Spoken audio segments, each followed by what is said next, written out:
네, 이번 주 토라 포션의 말씀은 더블 포션이어서 내용이 많습니다. 민수기 19장에서 25장까지 말씀이고요. 붉은 암송아지 규례, 그리고 무리바 사건과 놋뱀 사건, 그리고 발라왕과 발람 이야기까지고요. 이어서 하프타라 말씀은 사사기 입다 사사의 이야기와 미가서 말씀, 그리고 브리타다샤 신약 말씀은 요한복음 물을 포도주로 바꾼 사건, 그리고 예수님이 나귀 타고 입성하신 이야기와 히브리서 말씀까지 핵심 단어는 두 개입니다. 후카트와 발라크입니다. 따릅니다. 후카트, 발라크.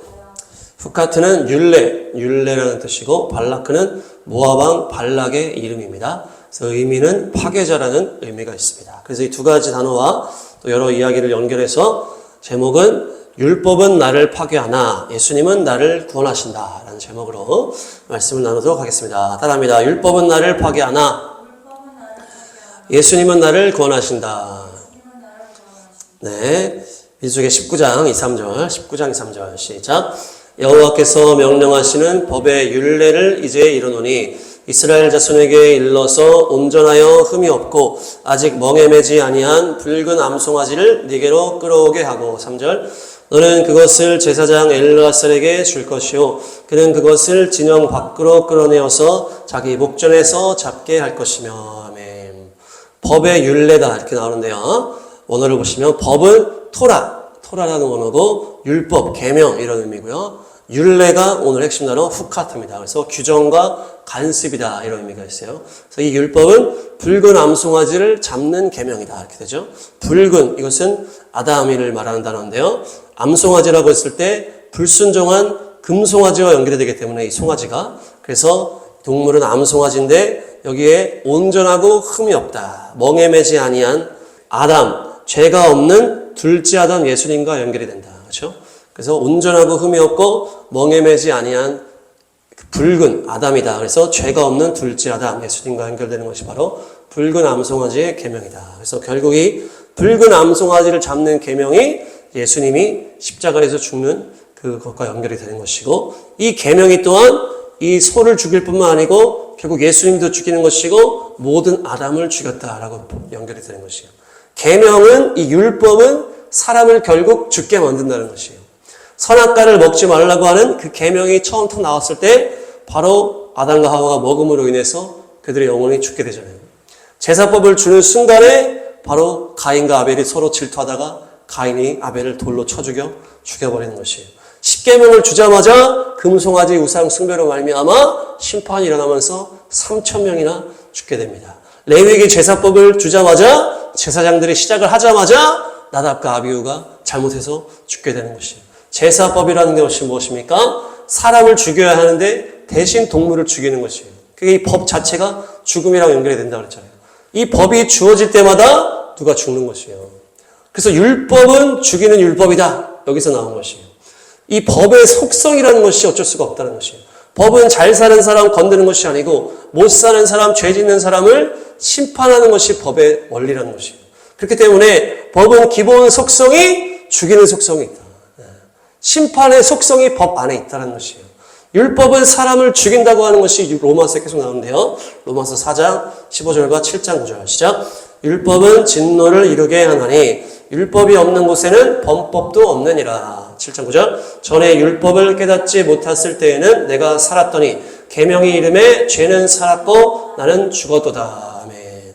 율법은 진노를 이룬다. 심판을 위한 법이라는 거예요.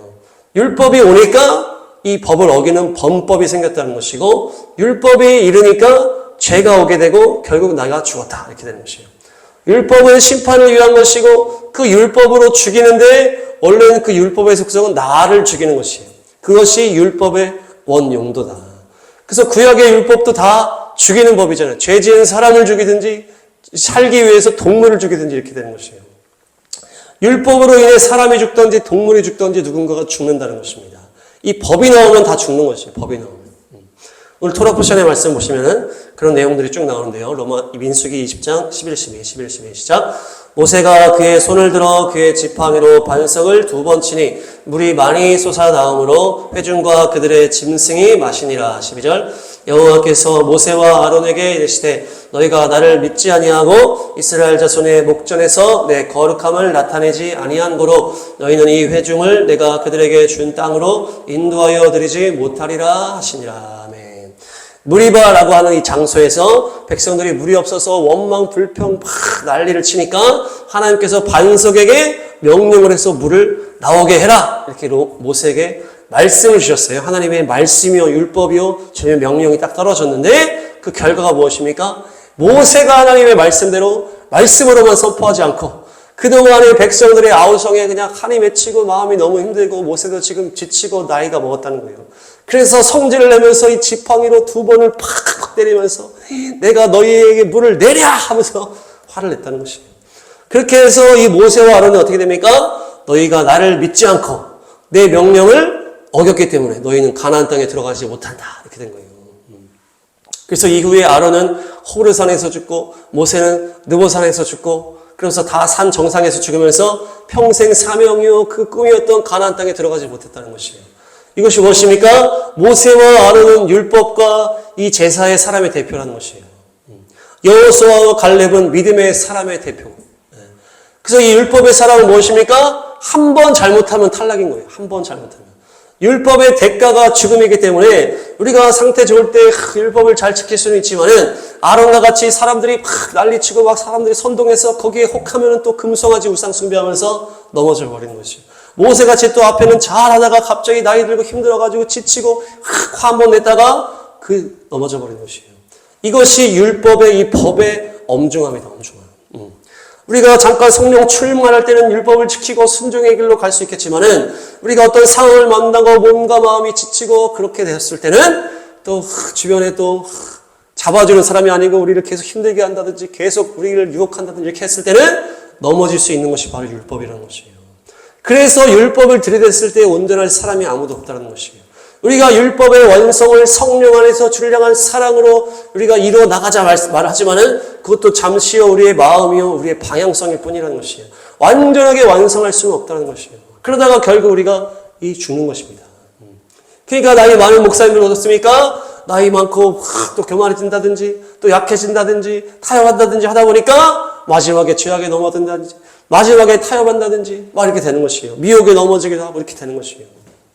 그러니까 그야말로 박해 가운데 순교를 위해서 그렇게 하다가 순교하는 것만이 제일 좋은 것 같아요. 그냥 살다가는 계속 넘어지는 것이에요. 이것이 또 인간의 연약함이라는 것이고 법의 엄중함이라는 것입니다. 민수기 21장 5, 6절 민수기 21장 5, 6절 시작. 백성이 하나님과 모세를 향하여 원망하되 어찌하여 우리를 애굽에서 인도해내어 이 광야에서 죽게 하는가? 이곳에는 먹을 것도 없고 물도 없도다. 우리 마음이 이 하찮은 음식을 싫어하노라 하며 6절 여호와께서 불뱀들을 백성 중에 보내어 백성을 물게 하심으로 이스라엘 백성 중에 죽은 자가 많은지라. 이어서 보니까 백성들이 또 이제 불평하는 거예요. 불평하고 먹을 거 없고 물도 없고 이 만나는 지겹다 이러면서 막 난리를 또 치는 거예요. 그러니까 심판이 팍 오면서 또 엄청 죽거든요. 불뱀들이 나와가지고 사람들을 막 불어 죽이는 거예요. 그러니까 이들이 어떻습니까? 가나안 땅 그 정탐 사건 이후에 이들에게 뭐가 주어져요? 죽음이 그냥 주어진 거예요. 그때 온 백성들이 불평하면서 돌아가자 돌로 치려고 하고 그러면서 이 이집트로 다시 돌아가자 했잖아요. 그러면서 그때 이들에게 40년의 광야가 그냥 시작된 거예요. 그래서 이들의 사명은 뭐예요? 이 40년 광야 안에서 죽는 게 이들의 사명이에요. 그 당시에 20살 밑에 어린 아이들 또 그 어떤 이런 영향력이 없었던 그 친구들만 가나안 땅에 갈 수 있게 되었어요. 가나안 땅에 여호수아와 갈렙이랑 함께 들어가게 되었고 그때 정탐 이후에 불평한 수많은 20세 이상의 모든 백성들은 다 죽어야 되는 운명으로 지워져 버렸다는 거예요. 결국 하나님께서 너네 다 죽어야 가나안 땅에 들어갈 거라고 선포하셨기 때문에 이들은 이래 죽으나 저래 죽으나 이 광야에서 죽는 게 사명이 되어버렸어요. 그러니까 모세와 아론도 마찬가지고 이 백성들도 마찬가지고 다 죽는 운명이 덮여져 버린 거예요. 아무리 잘해도 한번 삐끗하면 죽는 게 율법이요 계명이다라는 것이에요. 이들은 아무리 무엇을 잘해도 죽는 것이에요. 이들은. 그래서 계속 불평하는지 모르겠어요. 이들은. 그렇죠? 계속 죽어야 될 운명이기 때문에 이들은 어차피 이 안에서 죽어야 될 운명인데 소망이 없어져 버린 거예요. 그러니까 계속 물 달라 거기 달라 뭐 달라 계속 불평 불만 난리를 계속 치는 거예요. 그렇게 해서 하다가 결국 다 죽잖아요. 히브리서 9장 27절 시작. 한 번 죽는 것은 사람에게 정해진 것이요 그 후에는 심판이 있으리니. 한 번 죽는 것이 사람에게 정해졌다. 그러니까 모든 인간은 태어날 때부터 죽음을 향해 달려간다고 얘기하잖아요. 그래서 죽기 위해 태어났다 이렇게 얘기하잖아요. 아무리 날개쳐도 죽는 게 운명이다. 아담 때로부터 불순종의 그 시조잖아요, 아담이. 아담 이후부터는 그냥 모든 인간이 불순종으로 그냥 태어나고 불순종으로 살고 불순종하다가 죄짓고 죄짓다가 죽는 것이 모든 인간의 모든 삶이라는 것이에요. 그래서 죽기 위해 살다가 결국 율법 안에서 죄 안에서 법 안에서 죽는 것이 인생의 비극이다. 다음 말씀 보시면 민수기 22장 2, 3절 시작. 십볼의 아들 발락이 이스라엘이 아모리인에게 행한 모든 일을 보았으므로 3절 모압이 심히 두려워하였으니 이스라엘 백성이 많음으로 말미암아 모압이 이스라엘 자손 때문에 번민하더라. 아멘. 22장부터 이 발락이 나오는데요. 이 그런 인물의 전형이라고 연결할 수가 있어요. 발락은 이스라엘 백성들이 이제 옆으로 막 이 점령을 하면서 막 들어오는 거예요. 그러면서 막 자기 옆으로 막 들어오니까 두려워서 막 심의 두려움에서 번민하였다 이렇게 하거든요. 그러니까 발락의 이름의 뜻이 파괴자라잖아요. 파괴자. 발락이 파괴자인데 율법을 따라서 사는 자는 법의 지배 가운데 있는 자는 어떻게 되는 거예요? 결국 그 법으로 인해서 내가 파괴되기가 싫기 때문에 누군가를 파괴하는 삶을 산다는 것이에요. 그렇게 연결이 되는 것이 발락과 율법의 이 엄중함, 이 고통과 이것이 발락이라는 이름과 이렇게 연결이 되는 것이에요. 두려움 가운데 내가 그 죄에 의해서 그 법으로 인해서 파괴당하기가 싫어서 파괴하기로 결단하고 애쓰면서 사는 인생이 바로 이 발락이다. 발락. 인생은 결국 하나님의 이 죽음의 율법 앞에서 두려워서 내가 파괴되기 싫으니까 오히려 남을 파괴하는 그런 삶을 살게 된다는 것입니다. 그래서 인생이 결국 파괴자의 삶을 살고 사는 것이고 그 파괴자는 하나님의 법을 파괴하고 하나님의 뜻을 파괴하고 하나님을 대적하는 자로 산다는 것이에요. 그래서 하나님의 뜻을 파괴하는 이 죄인의 인생을 살게 된다. 자연스럽게. 그리고 이 발락은 발람을 이용하거든요. 발람은 그 당시에 이방인의 선지자예요. 거짓 선지자인데 이 어떻게 인용한지 보겠습니다. 민수기 22장 5, 6절 시작. 그가 사신을 부올의 아들 발람의 고고양인 강가 부돌에 보내어 발람을 부르게 하여 이르되 보라 한 민족이 애굽에서 나왔는데 그들이 지면에 덮여서 우리 맞은편에 거주하였고 6절 우리보다 강하니 청하건대 와서 나를 위하여 이 백성을 저주하라. 내가 혹 그들을 쳐서 이겨 이 땅에서 몰아내리라. 그대가 복을 비는 자는 복을 받고 저주하는 자는 저주를 받을 줄을 내가 알미니라. 아멘. 발람은 보시면 부올의 아들인데요. 부올은 불타는 탐심을 말하는 거예요. 불타는 탐심. 그래서 발람은 백성이 아니다. 이방인이다. 이런 뜻이에요. 부올의 아들은 부올은 불타는 탐심을 말하는 것이고 발람은 백성이 아니다. 이방인이다라고도 하고 하나님의 백성이 아니다. 이렇게 연결이 되는 것이에요. 그러니까 이 두려움에 사로잡힌 인생을 누구를 찾는다? 거짓 선지자를 자꾸 찾는 거예요. 겉으로는 이 거짓 선지자가 능력이 있어 보이고 네가 축복하면 잘 되고 네가 저주하면 안 된다. 그 얘기를 듣고 했지만은 이것은 잘못된 백성이라는 것이 아니라는 거예요. 잘못된 인생을 의지하는 거예요. 이 발람은 속에 그냥 불타는 탐심만 가득한 이 거짓말장이라는 거예요.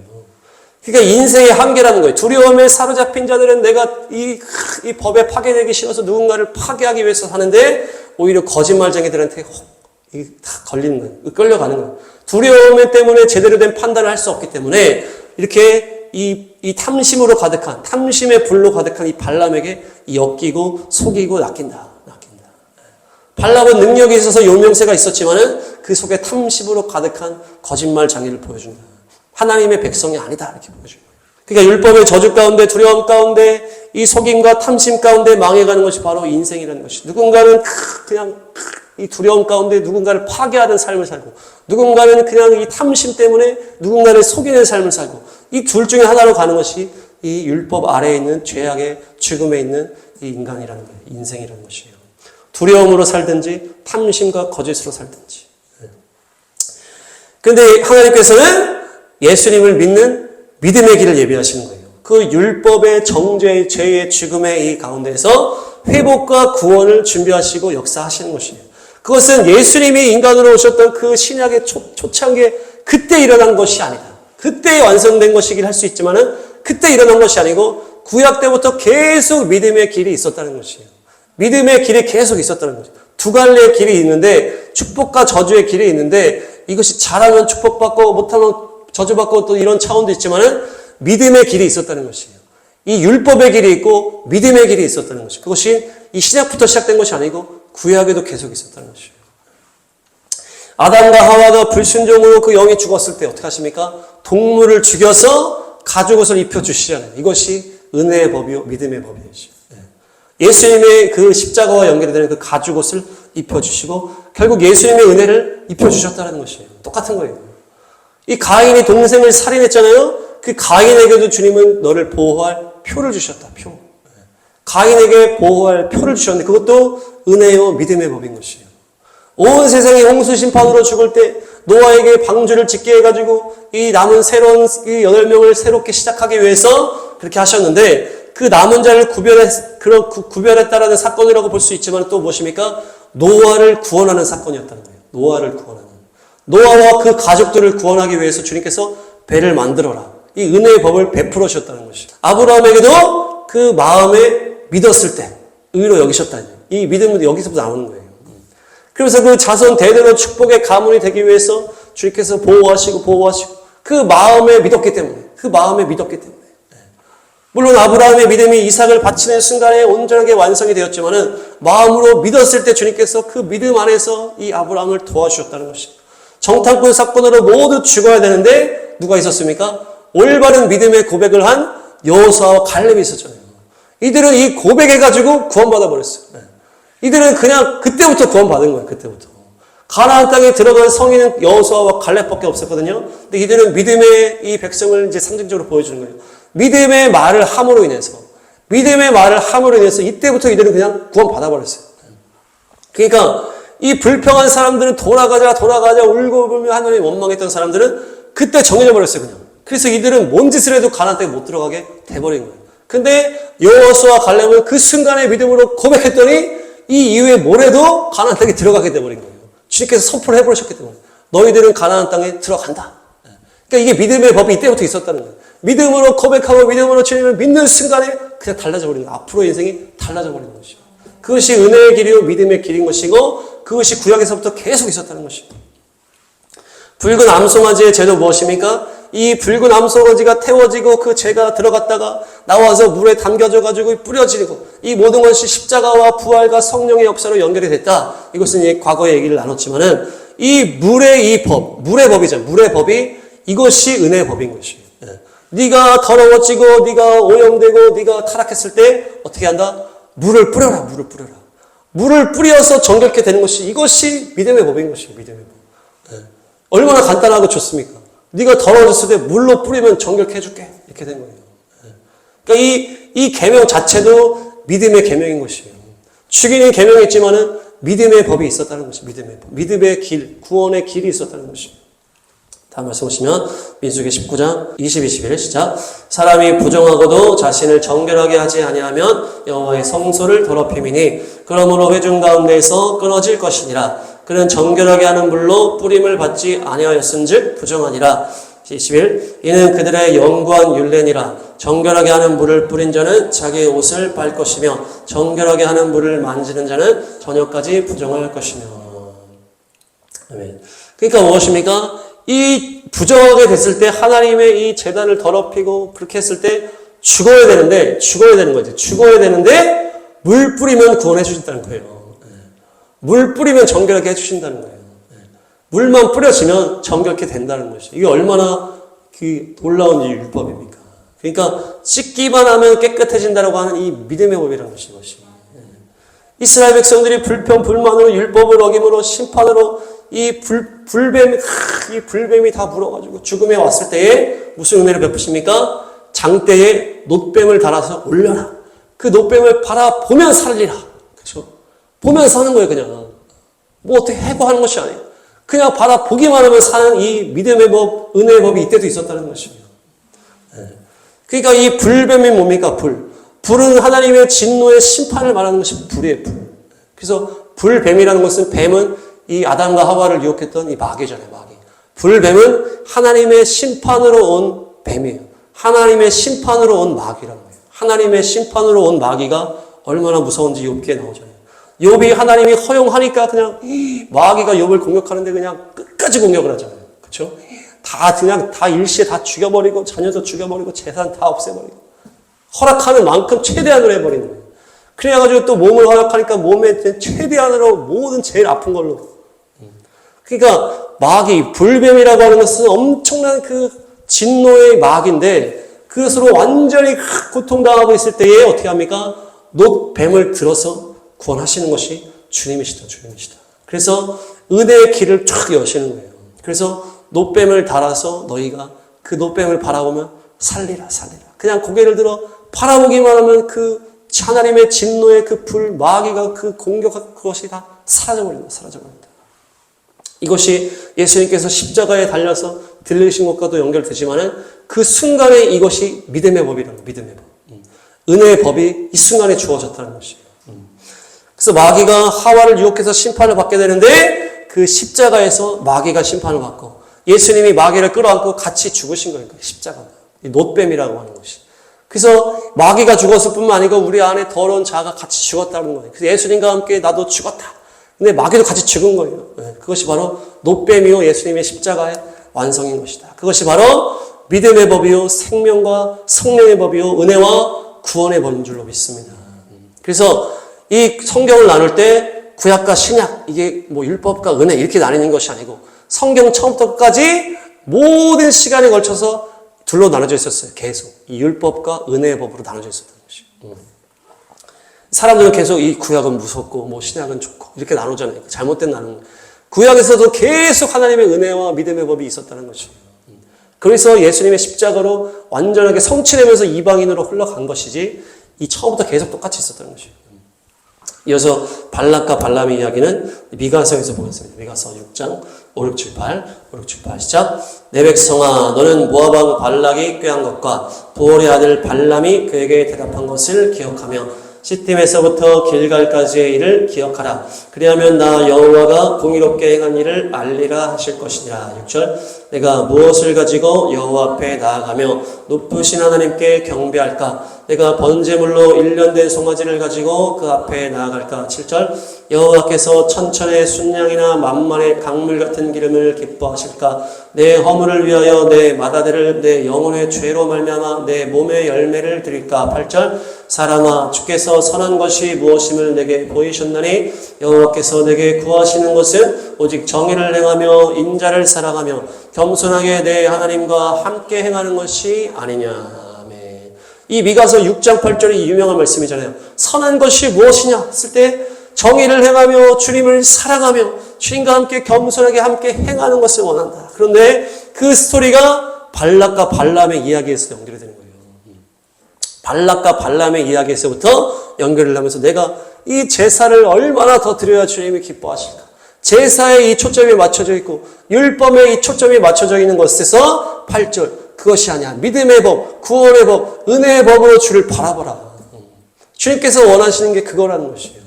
네 행위, 네가 뭐 얼마나 많이 드리고 그걸 원하는 것이 아니고 네가 주님을 사랑하며 주님과 함께 겸손하게 네 마음을 주님 앞에 드리고 네가 나를 부인하고 주님을 따라가는 그 길을 이 구약에서부터 주님께서 선포하셨다는 것이에요. 그것이 발락과 발람으로 연결되면서 그들이 파괴자가 되고 속임자가 되고 율법의 이 저주 아래서 서로 죽이고 죽음 가운데 그러면서 이 율법을 어떻게 할까 그렇게 하면서 발버둥치는 이 스토리로 연결이 되는 것이에요. 이 또 발람이 또 와서 얼마나 또 제사를 막 드리면서 이렇게 합니까? 근데 결국 탐심에 넘어지잖아요. 제사로 완성될 수 없다고 하면서 결국에 8절로 마무리해 주시는 것이에요. 선한 것이 무엇이냐? 주님과 함께 동행하면서 주님을 사랑하면서 그렇게 나아가는 것이 주님이 구약에서부터 주님이 원하셨고 그것이 은혜의 법, 믿음의 법, 생명의 법이 그때부터 있었다는 것이에요. 그러니까 주님께서 율법을 주신 이유가 바로 이거라는 거예요. 율법을 주신 이유가. 우리를 죽이려고 율법을 주신 게 아니라는 것이에요. 이 율법 안에서 나를 부인하고 주님을 사랑해라. 이 율법의 이 목적이 구약에서도 똑같이 계속 있었다는 것이에요. 신약에서 바뀌어진 게 아니고 구약에서부터 똑같이 계속 그 마음으로 율법을 주셨다는 것이에요. 그래서 이 출제자의 본뜻이 이 예수님의 이 그 가늠한 여인을 용서하는 장면에서 나오는 것이에요. 요한복음 8장 5, 6, 7, 5, 6, 7 시작. 모세는 율법에 이러한 여자를 돌로 치라 명하였거니와 선생은 어떻게 말하겠나이까. 6절 그들이 이렇게 말함은 고발할 조건을 얻고자 하여 예수를 시험함이로라. 예수께서 몸을 굽히사 손가락으로 땅에 쓰시니. 7절 그들이 묻기를 마지 아니하는지라. 이에 일어나 이르시되 너희 중에 죄 없는 자가 먼저 돌로 치라 하시고. 아멘. 가늠하다 잡혀온 이 여인이 있었잖아요. 그러면서 사람들이 막 이제 예수님을 시험하려고, 율법에서는 모세가 이런 여자는 죽이라 그랬다. 그러면서 어떻게 하시겠냐? 딱 얘기를 하는 거예요. 이들은 모세가 율법을 준 것처럼 얘기하죠. 모세가 율법을 줬다. 모세가 최고다. 이렇게 하거든요. 근데 이 율법을 주신 분은 누굽니까? 결국 예수님의 율법을 주신 것이에요. 그러니까 모세가 준 율법이 아니고 예수님이 준 율법을 가지고 예수님 앞에 온 거예요. 지금 이 사람들이. 이 출제자 앞에 와서 이것을 딱 하면서 막 시험하려고 막 이렇게 하는 거거든요. 근데 이 출제자 예수님이 뭐라고 하시는 거예요? 이 율법에 주신 본 뜻을 딱 여기서 해석해 주시는 거예요. 너희 중에 죄 없는 자가 먼저 돌로 쳐라. 죄 없는 자가 먼저 돌로 쳐라. 이 율법의 이 본 뜻이 여기 한마디 들어가 있는 거예요. 예수님께서 그 구약의 여호와 하나님이 예수님이에요. 이 모세에게 십계명을 주시면서 수많은 율법을 주신 분이 바로 예수님이라는 거예요. 근데 예수님의 이 율법을 주신 이 이유가 여기 탁 나오는 거예요. 너희 중에 죄 없는 자가 먼저 돌로 치라. 그러니까 이 율법은 하나님의 마음을 알고 니를 돌아보면서 율법 앞에서 니를 비추어서 니 교만하고 니 더럽고 니 죄악을 죽이라는 거예요. 다른 사람을 죽이라고 준 율법이 아니라는 것이에요. 이 율법이 가져오는 죽음은 결국 나를 부인하는 그 율법을 말하는 것이에요. 이 율법 가지고 서로 죽이면서 나는 잘했고 너는 못했고 서로 싸우고 정죄하고 주신 것이 아니고 네 자신의 죽음을 보고 나를 바라보고 나를 사랑하고 나와 함께 겸손히 행하자라고 주신 법이 바로 율법이라는 것이에요. 그래서 우리가 율법의 이 본뜻을 주님께서 알려주시는 것이에요. 내 힘으로 할 수 없다는 것을 깨닫는 것이 사람을 정죄하라고 준 법이 아니라는 것이에요. 그것이 바로 이 바뀌는 타이밍이 바로 이 물을 포도주로 바꾼 사건입니다. 요한복음 2장 678. 자, 거기에 유대인의 정결 예식을 따라 두세 통 드는 돌 항아리 6이 놓였는지라. 7절 예수께서 그들에게 이르시되 항아리에 물을 채우라 하신즉 아기까지 채우니. 8절 이제는 떠서 연회장에게 갖다 주라 하심에 갖다 주었더니. 아멘. 이 혼인잔치장에 이제 예수님과 제자들도 가고 예수님의 어머니 마리아도 같이 갔다는 거죠. 그런데 이 혼인잔치가 한창인데 포도주가 떨어져 버렸어요. 7일 정도를 그냥 손님들 오고 먹고 마시고 즐겁게 이렇게 하는 것은 이 포도주가 핵심인데 포도주가 떨어져 버리니까 이것은 완전히 난리 난 거예요. 막 이 주인 욕하고 이제 결혼식도 막 엉망이 될 그런 위기가 탁 처하니까 이 당황한 주인을 위해서 마리아가 나서가지고 예수님한테 야 좀 도와줘라 딱 얘기를 한 거예요. 마리아는 예수님의 육신의 어머니잖아요. 그래서 어머니의 권세가 있어요. 어머니의 권세. 중요한 것은 여기서 무엇입니까? 마리아가 무엇을 가장 잘 알아요? 예수님이 하나님의 아들임을 가장 잘 안다는 거예요. 예수님이 하나님의 아들로서 성령으로 잉태한 아들이라는 것을 마리아만큼 잘 아는 사람이 없다는 것이에요. 그렇기 때문에 이 예수님이 이 육신의 엄마 마리아가 말해서 이런 부분도 있겠지만은 이 마리아에게 완전한 이 확고한 믿음이 있었다는 거예요. 그래서 예수님이 하면 그냥 다 되는 것을 마리아는 확실하게 알아. 하나님의 아들이. 자기가 성령으로 잉태된 것을 확실하게 알기 때문에. 그래서 제일 믿음 좋은 사람이 마리아. 제일 믿음 좋은 사람이 마리아. 자기가 잉태해서 낳기 때문에. 그래서 여기서 무엇이 나오니까 정결 예식에 담는 물이 딱 나오죠. 물. 그러면서 이 물을 가지고 갖다 주라면서 이 물이 뭘로 바뀝니까? 포도주로 바뀌잖아요. 포도주로. 그러니까 이 율법에서 물로 씻으면 이 깨끗하게 된 그 정결법에 있는 이 물이 여기서 포도주로 싹 바뀌면서 어떻게 됩니까? 예수님이 십자가 보혈을 흘리면서 정결케 하는 물이 포도주로 바뀌어버린 사건이 여기서부터 시작이 되는 것이에요. 십자가 이후에 주님께서 이 너희를 깨끗게 하는 이 정결법의 이 물이 보혈로 깨끗게 되는 것으로 바뀌었다는 것이에요. 보혈로. 그래서 제단 앞에 물두멍은 사진 보시면 붉은색 이 놋거울로 만들었다고 하죠. 놋거울로. 그래서 이 놋 물두멍은 정결케 하는 물을 담는 것이 이제 놋 물두멍인데 저것이 빨간색이었다는 거예요. 빨간색. 그래서 그 안에 물이 담겼을 때 어찌 보면 붉은 물처럼 보인다. 피처럼 보였다는 것이 결국 그때부터 주님께서 피로 연결할 이제 계획을 세우셨다는 얘기겠죠. 그래서 예수님께서 피를 흘리시고 그 보혈로 우리에게 뿌려질 때 어떻게 뿌려지는 거예요? 영으로 뿌려지는 거예요. 영으로. 그 당시에 실제 물로 뿌려가지고 깨끗하게 했는데 이제는 그것을 주님께서 피로 바꾸셔서 네가 이 더러워졌을 때 예수님의 피를 영으로 기도로 뿌려라. 그렇게 하면 깨끗하게 된다라고 하는 이 은혜의 법이 이 십자가로 인해서 크게 이제 바뀌는 장면이 이 물이 정결물이 포도주로 바뀌는 이것이 바로 이것이 정결물이 피로 바뀌는 것이고 이것이 영으로 바뀌는 장면입니다. 영으로 바뀌는 장면. 그래서 히브리서에서 9장 13, 14 시작. 염소와 황소의 피와 및 암송아지의 죄를 부정한 자에게 뿌려 그 육체를 정결하게 하여 거룩하게 하거든. 14. 하물며 영원하신 성령으로 말미암아 흠없는 자기를 하나님께 드린 그리스도의 피가 어찌 너희 양심을 죽은 행실에서 깨끗하게 하고 살아계신 하나님을 섬기게 하지 못하겠느냐. 아멘. 암송아지를 태워서 그 죄를 물에 담아서 이것을 뿌려가지고 깨끗하게 했단 말이에요. 그런데 하물며 성령으로 예수님께서 십자가에서 죽으시고 피를 다 흘리시고 그렇게 해서 우리에게 영으로 주신 그 예수님의 그 완전하신 보혈의 피가 우리를 깨끗하게 하지 못하겠느냐.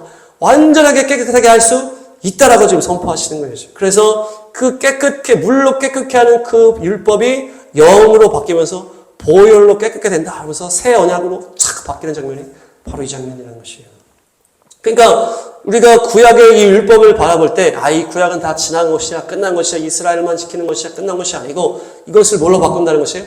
영의 계명으로 바뀌는 것이에요. 영의 계명으로. 그렇게 해서 이것이 새 언약의 이 라인으로 바뀌는 것이에요. 과거에는 이스라엘은 실제 싸우며 실제 동물을 죽이고 실제 사람이 죽고 이렇게 했지만은 새 언약의 시대, 이방인의 시대, 믿음의 시대는 어떻게 되는 거예요? 구약이 필요 없어진 것이 아니고 이 계명들이 영으로 해석되는 것이에요. 영으로. 그래서 과거에는 물로 뿌려야 깨끗했다면은 이제는 영으로 피를 뿌려서 이 피를 뿌리면서 선포하면서 영으로 기도하는 것이 그렇게 해서 깨끗하게 되는 것이에요. 또한 과거에는 사람이 죽는 그 심판의 그 법이 지금은 우리의 영이 죽을 수 있다는 것이에요. 그렇게 연결하는 것이에요. 그렇게 해서 철저하게 율법을 영으로 해석했을 때 우리의 모든 삶에 주님의 이 계명들이 다 연결이 되는 것이에요. 중요한 것은 그것을 내 힘으로 지키는 것이 아니고 그 죽음을 가져오는 율법이 나를 파괴할까 봐 나도 파괴되지 싫어서 딴 사람을 파괴하고 또한 그러다가 그 탐심에 가득한 사람한테 속아 넘어가고 이렇게 그냥 가는 것이 아니고 그 십자가에서 죽은 예수님의 십자가에서 죽은 그 마귀를 붙들고 함께 죽은 그 십자가가 나의 죽음임을 선포하고 어떻게 하는 것이에요? 믿음의 법으로 소망의 법으로 여호수아와 같이 믿음의 말을 선포함으로 내가 믿음의 길을 걸어가는 것이 바로 우리가 율법을 바라보는 마음이라는 것이에요. 그래서 생명의 성령의 법 안에서 정죄함이 없이 내가 주의 영이 계신 곳에 자유함이 있느니라. 그래서 이 율법이 죽이는 법이 되는 것이 아니고 나를 살리는 법이 되고 이 영의 법이 되고 생명의 법이 되고 믿음의 법이 되는 것이에요. 그래서 우리가 내가 이것을 나를 정죄하고 또 남을 정죄하고 이렇게 하는 것이 아니고 내가 나를 죽고 나는 이제 죽었습니다 하고 나는 믿음의 법으로 계속 선택하는 것이에요. 믿음의 말을 함으로 믿음의 법을 주님을 바라봄으로 놋뱀 대신 십자가를 바라봄으로 주님께서 말씀하시는 내 마음에 믿음으로 그렇게 해서 모든 법을 믿음으로 성취해 가시기를 축복합니다. 정리하겠습니다. 이번 주 두 개의 단어 후카트 발라크는 율례와 파괴자라는 뜻인데요. 결국 율법이 가져온 죽음. 그래서 그로 인해 두려워하면서 파괴자의 삶을 사는 인생에 연결한 것입니다. 율법은 우리를 심판하기 위한 법으로 왔기 때문에 율법은 죽음을 가져온다. 그래서 무리바에서 한 번 실수해서 모세는 가나안 땅에 들어가지 못했고 정탐 이후에 불평한 백성들은 그때부터 그냥 정해져가지고 그 죽음이 확정되어 버렸다. 율법은 잘하다가 한 번 넘어지면 죽음이고 평생 잘하다가도 마지막에 넘어지면 죽음이라는 것이에요. 그 율법의 죽음 때문에 우리가 서로 싸우고 죽이고 또한 그러다가 또 속으면서 또 탐심에 가득한 자, 거짓말쟁이들한테 속으면서 그렇게 하나님을 대적하는 삶을 사는 것이 우리 인생이다. 그러나 주님께서는 그 구약의 처음부터 창세기 처음부터 이 죽이는 율법이 있었지만은 믿음과 은혜의 법을 함께 주셨다는 것이에요. 그래서 아담과 하와에게 가죽옷을 입혀주시고 이 살인자 가인에게도 보호할 표를 주시고 이 노아도 살려주시고 아브라함에게도 믿음으로 인정해 주시고 또 잿물로 물로 뿌려서 씻어서 살려주시는 그런 법을 주시고 이 불뱀에게 물렸을 때는 바라만 보기만 해도 살을 수 있는 그런 구원의 역사를 주셨고 결국 십자가에서 이 노뱀 되셔서 우리를 위해서 죽으시고 마귀의 권세를 깨트리시고 결국 바라보고 주님을 믿고 보혈로 선포할 때 우리를 구원하시는 분이 우리 예수님이시요 주님이신 줄로 믿습니다. 그래서 우리가 결국 구약의 율법을 가지고 서로 싸우고 죽이는 것이 아니고 나를 부인하고 주님의 믿음의 법을 선택함으로 우리가 믿음을 성취하고 믿음과 은혜의 법을 성취함으로 자유함을 누려가기를 주님께서 기뻐하신다. 그래서 구약의 그 정결케 하는 물이 포도주로 바뀌면서 보혈의 역사가 우리가 기도의 역사로 바뀌었고 이 육체의 역사가 영의 역사로 바뀌었다. 그래서 주님께서 지금도 믿음과 영생과 은혜의 길을 언제나 우리에게 열어놓고 계십니다. 반대는 율법의 길이 지금도 여전히 있어요. 우리가 이 율법의 길을 선택하고 죽이는 길을 선택하고 그렇게 하는 것이 아니고 믿음의 길, 영생의 길, 은혜의 길을 선택함으로 자유함을 누리시면서 주님과 함께 생명을 누리시는 귀한 은혜가 있기를 축복합니다.